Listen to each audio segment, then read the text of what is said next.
Hello everyone, আসসালামু আলাইকুম। কেমন আছেন আপনারা? আজকে আমি আবারও চলে এসেছি লতি রান্না করার জন্য। তো এর আগে আমি লতি চিংড়ি মাছ দিয়ে রান্না করেছি। আজকে আমি ইলিশ মাছের মাথা লেজা দিয়ে রান্না করব। তো আমি এখানে পেঁয়াজ কুচি, মরিচ কুচি দিয়ে দিলাম আর বেশ খানিকটা রসুন কুচি দিয়ে দিলাম যাতে গলায় না ধরে, কারণ এটা দেশি লতি। তো তারপরে আদা রসুন আর লবণ দিয়ে একটু কষিয়ে নিলাম। তারপর এখানে অল্প হলুদ গুঁড়ো, মরিচ গুঁড়ো, ধনিয়া গুঁড়ো দিয়ে আবার একটু কষিয়ে নিব। তো কষানো হয়ে যাওয়ার পরে আমি এখন আবার মাথার লেজাটা দিয়ে দিলাম। তো এটা আমি আবার একটু কষিয়ে নিব।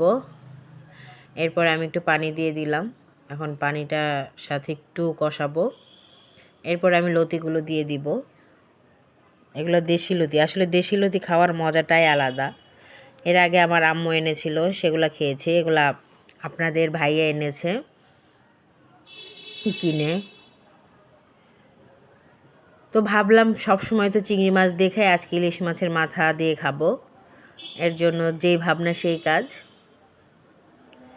তো আমি এখন বেশ সময় নিয়ে কষিয়েছি। কষানোর পরে আমি আবার একটু পানি দিয়ে দিলাম। পানি দিয়ে এখন আমি মিশিয়ে নিয়েছি। কষানো পর্যন্ত ওয়েট করব। তো এই তো কষানো হয়ে গিয়েছে। এখন আমি পানি দিয়ে দিলাম। এই পানিতে আমার রান্না কমপ্লিট হয়ে যাবে। এর মধ্যে আমার অর্ধেক সিদ্ধ হয়ে গিয়েছে। আমি এখন পুরাটা সিদ্ধ করে নেব। এই তো আমার ফাইনাল লুক রান্না। তো কার কার ভালো লাগে লতি অবশ্যই কমেন্টে জানাবেন। আমার তো খুবই ভালো লাগে। আর এখানে পালং শাক রান্না করছি।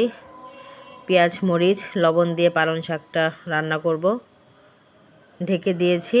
এরপরে পানি উঠে গিয়েছে, পানিটা শুকিয়ে নিয়েছি। তারপরে এই তো রসুন কুচি আর শুকনো মরিচ দিয়ে সম্বার দিলাম। সবাই ভালো থাকবে।